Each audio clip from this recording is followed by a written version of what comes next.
사도 바울은 하나님이 하나님의 백성을 끝까지 지키신다 하고 선언했습니다. 하나님의 백성이 천국에 들어갈 때까지 지키시고 인도하신다는 겁니다. 그래서 누가 우리를 그리스도의 사랑에서 끊으리요 하고 질문을 했습니다. 이 질문은 성도를 그리스도의 사랑에서 끊을 세력이나 신이나 어떤 사람도 없다 하는 답변이 전제되어 있습니다. 그러더니 갑자기 9장에 들어서는 이제 자기의 마음의 근심과 고통이 있다 하고 털어놓습니다. 승리의 선언 후에 근심과 고통을 고백합니다. 마치 엘리야 선지자가 이 갈멜산에서 바알 선지자 450명과 대결해서 승리한 후에 낙심한 모습을 보인 것과 좀 유사합니다. 이세벨이 엘리야 선지자를 죽인다고 엄포를 놓자 엘리야가 시내 산으로 도망가면서 로뎀나무 아래에서 낙심하여 하나님께 지금 죽는 것이 낫겠습니다 하고 말을 합니다. 참 이것을 보면은 엘리야 선지자나 사도 바울은 좀 감정 기복이 좀 심한 것 같다 하는 느낌을 받기도 합니다. 이 사도 바울은 자신의 심정을 고백하면서 먼저 자신은 참말을 하고 거짓말을 하지 않는다 하고 말합니다. 이 바울이 그리스도 안에서 진리, 참말을 말한다고 합니다. 좀 이 점에 의미가 있습니다.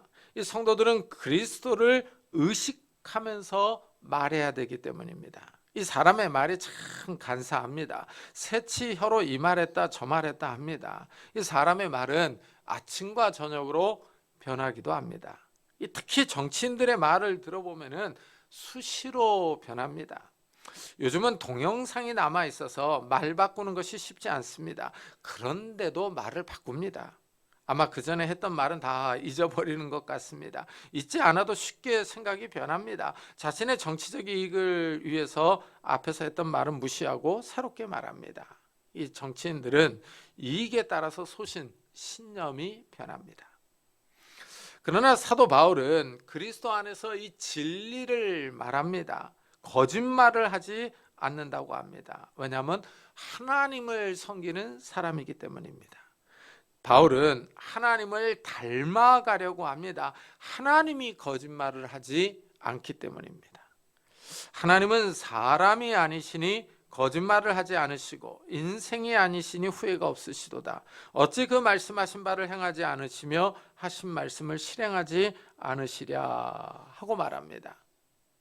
사람은 거짓말을 합니다. 과장해서 말하기도 하고 속이는 말을 하기도 합니다. 진리를 말하면서 살짝 거짓말을 섞기도 합니다. 하지만 하나님은 거짓말을 하지 않습니다. 성도들은 이런 하나님을 본받아서 거짓말을 버리고 진리를 말해야 합니다. 둘째, 사도 바울은 큰 근심과 고통이 있다고 합니다. 이 바울은 큰 슬픔이 있습니다. 계속되는 마음의 고통이 있습니다. 이 사도 바울은 의지가 아주 굳은 사람이었습니다. 이 사람들의 반대와 박해도 무릅쓰고 복음을 전하러 다녔습니다. 이 복음을 전하기 위하여 아주 많은 고생을 했어요.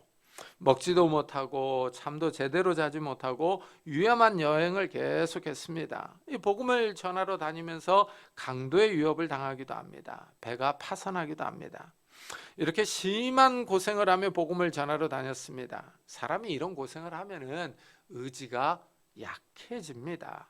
그만 포기하고 싶은 생각이 듭니다. 그러나 바울은 전혀 그렇지 않습니다. 마음이 약해지지 않고 포기를 모릅니다. 의지가 아주 강한 사람입니다. 그런데 이렇게 강한 사람이 큰 슬픔과 고통이 있다 하고 고백합니다. 바울은 이런 자기 자신의 마음 상태, 이거를 갖다가 성령께서 아신다 하고 말합니다. 그렇다면 이제 도대체 왜 바울이 이런 마음의 고통을 당하느냐 하는 것입니다. 무엇이 그를 그렇게 괴롭히고 있느냐 하는 질문이 듭니다. 바울이 나의 형제 곧 골육의 친척을 위하여 내 자신이 저주를 받아 그리스도에게서 끊어질지라도 원하는 바로다 하고 말합니다. 이 저주를 받기 원하는 사람은 없습니다. 이 사람은 다 복을 받기 원합니다.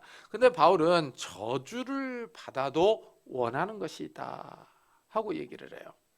설사 자신이 그리스도의 사랑에서 끊어지더라도 원하는 것이 있다는 겁니다. 그리스도에게서 끊어진다는 것은 실제로 그렇다는 것이 아니라 가정하는 것입니다.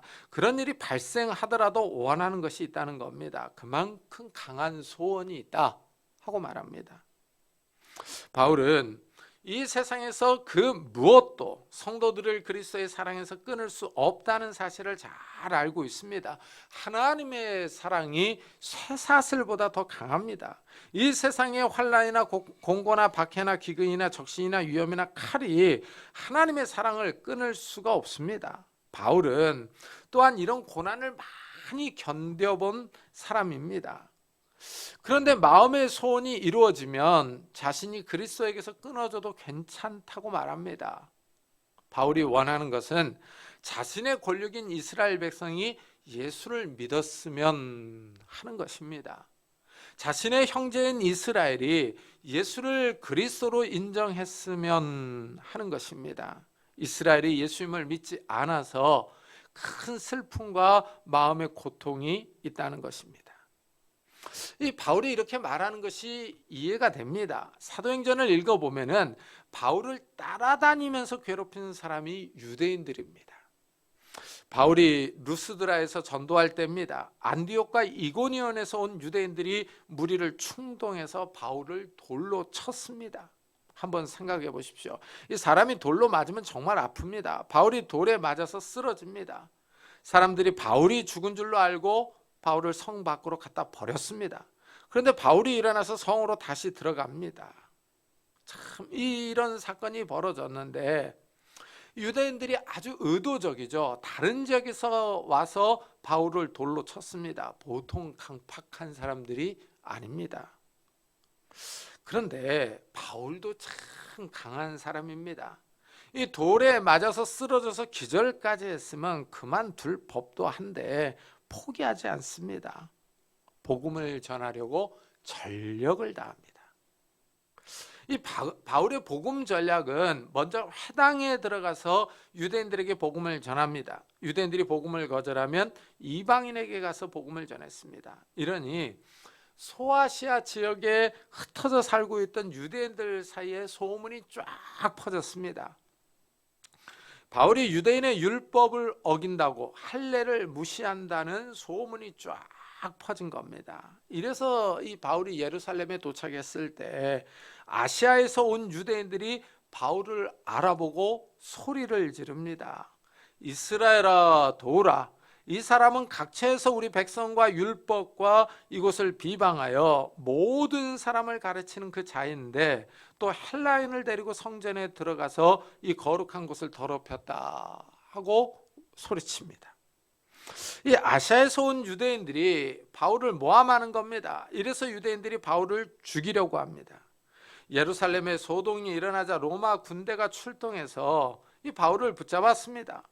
유대인들이 바울을 고소하고 죽이려고 하자 바울도 어쩔 수 없이 항소합니다. 이 바울이 로마 시민이니까 로마 황제에게 가서 재판을 받겠다고 말합니다. 이래서 바울이 로마에까지 호송되어 가는 모습을 볼 수 있습니다. 유대인들이 사도 바울을 아주 미워합니다. 바울을 쫓아다니면서 죽이려고 했습니다. 이래서 유대교는 아직까지 이 현재에도 이 바울을 파문한 것을 철회하지 않습니다. 유대인들이 일찍이 예수님을 파문했습니다. 십자가에 못 박아 죽였습니다. 그런데 너무나도 많은 사람이 예수님을 믿습니다. 이 기독교의 세력이 어마어마합니다. 전 세계에 퍼져 있는 기독교인들이 많습니다. 그러니까 이제 현대 유대인들은 예수님에 대한 태도를 바꿨습니다. 예수님을 한 명의 유대인으로 인정을 합니다. 뛰어난 랍비로 천재적인 선생님으로 인정을 합니다. 그러나 바울은 인정하지 않습니다. 바울은 유대교를 해하려고 한 사람으로 정죄합니다. 파문한 것을 아직까지 철회하지 않고 있습니다. 이 바울이 자기를 따라다니면서 죽이려고 하고 복음 전하는 것을 막았으니 이런 유대인들을 향하여 마음의 근심과 고통이 있습니다. 같은 형제인 이스라엘이 예수님을 믿지 않고 있습니다. 유대인들이 예수님을 믿지 않아서 지옥으로 가고 있습니다. 이 바울 입장에서는 이방인에게 복음을 전해서 이방인들이 구원을 받고 있는데 자기 동포들은 믿지 않고 있어서 지금 마음이 아픈 겁니다. 이런 마음을 토로하고 있습니다. 이 바울이 볼 때 유대인들은 너무나도 아이러니합니다. 하나님의 백성입니다. 이방인들보다 뛰어난 위치에 있습니다. 그런데도 하나님의 아들인 예수님을 믿지 않습니다. 이 바울은 유대인들의 뛰어난 신분과 하나님과의 관계를 이렇게 말합니다. 그들은 이스라엘 사람이라 그들에게는 양자됨과 영광과 언약들과 율법을 세우신 것과 예배와 약속들이 있고 하고 말합니다. 유대인들을 가리켜서 이스라엘 사람이라고 합니다. 이스라엘은 야곱의 다른 이름입니다. 야곱으로부터 12아들이 태어나서 이스라엘의 12지파가 형성됐습니다. 이스라엘이라는 이름은 야곱이 야복강가에서 천사와 씨름하여 이기고 얻은 이름입니다. 하나님과 싸워서 이겼다라는 뜻입니다. 이스라엘은 12지파를 대표하는 이름입니다. 이스라엘은 하나님의 양자라고 또 불립니다. 하나님이 이스라엘을 하나님의 아들로 입양했기 때문입니다. 이래서 하나님은 이집트의 바로 왕에게 이스라엘은 나의 아들, 나의 장자라고 했습니다. 하나님과 이스라엘이 부자 관계입니다. 하나님이 사랑하는 아들입니다. 이 땅에 정말 많은 민족들이 있는데 이 전 세계의 많은 민족들보다 이스라엘이 뛰어난 위치에 있다 하는 것을 보여줍니다. 또한 이스라엘에게는 영광이 있습니다. 이 점이 아주 독특합니다. 하나님은 전 세계에 많은 나라가 있지만 특이하게 이스라엘에게만 나타나셔서 하나님의 영광을 보여주셨습니다. 이 땅의 최강대국인 미국이나 그 외 강대국들인 중국이나 영국, 독일이나 일본에 하나님은 나타나지 않았습니다. 우리나라에도 하나님이 나타나지 않았습니다. 그런데 중동의 작은 나라 이스라엘에게는 하나님의 영광을 보여주셨습니다. 이래서 이스라엘의 역사를 보면은 하나님의 영광이 나타났던 이런 역사가 기록되어 있습니다. 이 점이 이스라엘을, 그 작은 나라 이스라엘을 위대하게 만들었습니다. 이스라엘이 이집트를 빠져나와 광야를 여행할 때 하나님이 불기둥과 구름기둥으로 나타났습니다. 이스라엘을 낮과 밤에 보여주셨습니다. 또한 모세와 아론이 성막을 다 지었을 때 하나님의 영광의 구름이 성막에 나타났습니다. 솔로몬이 성전을 건축했을 때도 하나님의 영광의 구름이 성전에 가득 임했습니다. 이렇게 이스라엘에게는 하나님의 영광이 임했습니다. 다른 나라에서는 전혀 찾아볼 수 없는 일입니다. 또한 하나님은 이스라엘에게 이 시내 산에서 나타나셔서 언약을 맺었습니다. 이 점도 독특합니다. 이 언약을 맺음으로 하나님은 이스라엘의 하나님 여호와가 되십니다. 이스라엘은 하나님의 백성이 됩니다. 하나님과 이스라엘 사이의 관계가 형성이 된 겁니다. 하나님의 백성이라는 말에서 알 수 있듯이 하나님이 이스라엘의 왕입니다. 이스라엘은 하나님이 왕으로서 통치하시는 신정국가가 된 것입니다. 하나님이 이렇게 이스라엘과 언약을 맺을 때 하나님이 직접 나타났어요. 직접 나타나셔서 직접 십계명을 말씀하시고 직접 십계명을 쓴 두 돌판을 주셨습니다. 이때 주신 십계명이 바로 율법입니다. 하나님의 뜻과 의지를 글자로 써서 주셨습니다. 하나님이 왕으로서 하나님의 뜻과 의지를 법으로 주셨습니다. 세계에서 이런 나라를 찾아볼 수가 없습니다. 이 다른 나라들의 법은 왕이 법을 제정 선포했습니다. 그런데 이스라엘은 하나님이 법을 제정 선포해 준 거예요. 이집트나 그 외 히타이트 제국이나 아수르나 바벨론이나 페르시아나 정말 하나님께서 직접 나타나셔서 법을 주지는 않았습니다. 참 이 점이 신기합니다. 이래서 이스라엘을 신정국가라고 부릅니다. 이스라엘은 또한 하나님을 섬기는 예배 제도가 있습니다. 사람이 죄를 짓습니다. 죄를 짓지 않는 사람은 없습니다. 그런데 이 죄를 씻고 용서받는 제도가 있습니다. 하나님이 제사 제도를 알려줍니다. 짐승의 피로 죄를 씻어줍니다. 하나님이 이스라엘 사람들의 죄를 씻어주시며 깨끗하게 해주십니다. 더 나아가 하나님이 이스라엘에게 약속합니다. 많은 후손을 주시겠다고 하셨습니다. 정말 한 나라로서 세상에 존재하도록 많은 후손을 주십니다. 한 사람 아브라함부터 시작을 했는데 이 12지파들이 형성이 되더니 한 나라가 되었습니다. 지금도 이스라엘은 한 나라로서 중동에 존재하고 있습니다. 하나님의 약속이 현재까지 이어지는 모습을 볼 수 있습니다.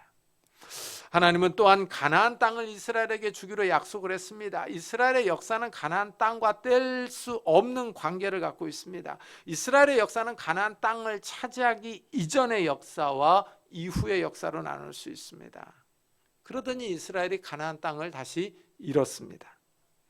나라가 망하여 포로로 잡혀갔습니다. 그러다가 다시 가나안 땅에 돌아왔습니다. 그러더니 또 로마에 의해서 망했습니다. 이스라엘이 전 세계에 흩어져 살다가 1차, 2차 세계대전이 끝난 후에 기적적으로 가나안 땅에 다시 돌아옵니다. 그 땅에 뿌리를 내리고 살더니 지금은 다윗의 별이 그려진 국기를 세우고 한 나라로 존재하고 있습니다. 그래서 이제 월드컵이나 이 올림픽에 이스라엘이라는 나라로 경기에 참여하는 모습을 볼 수 있습니다. 하나님의 약속이 아직도 건재합니다. 무엇보다도 이 하나님의 약속은 메시아에 대한 겁니다. 아브라함의 후손에서 메시아가 왔습니다. 이 약속이 예수님에 의해 성취됐습니다. 이래서 바울이 조상들도 그들의 것이요 육신으로 함은 그리스도가 그들에게서 나셨으니 그는 만물 위에 계셔서 세세의 찬양을 받으실 하나님이시니라 아멘 하고 말합니다. 메시아가 이스라엘에게서 왔습니다. 육신을 입고 이 땅에 오셨습니다. 아브라함에게 하신 약속이 성취되었습니다. 그런데 아이러니하게 이스라엘이 예수님이 메시아인 것을 믿지 않습니다. 그렇게 오랫동안 기다려왔던 메시아를 십자가에 못 박아 죽여버립니다. 하나님의 백성이 하나님의 아들을 죽입니다. 이 예수 그리스도를 믿는 사람이 구원을 받는데 이 형제 이스라엘이 믿지 않습니다. 바울은 이 복음을 이방인에게 전합니다. 이방인들은 열렬하게 환영하는데 유대인들이 믿지 않습니다. 이래서 이 바울은 마음에 큰 슬픔과 고통이 있다 하고 말을 하고 있습니다. 어떻습니까? 이 말씀을 듣는 우리 성도님들은 아직도 믿지 않는 가족이나 친척, 형제 자매나 친구를 보면서 이런 마음의 슬픔, 마음의 고통이 있으십니까? 사도 바울은 자신이 그리스도에게서 끊어질지라도 형제 이스라엘의 구원을 바라고 있었습니다. 정말 우리에게도 이런 마음이 있었으면 좋겠습니다.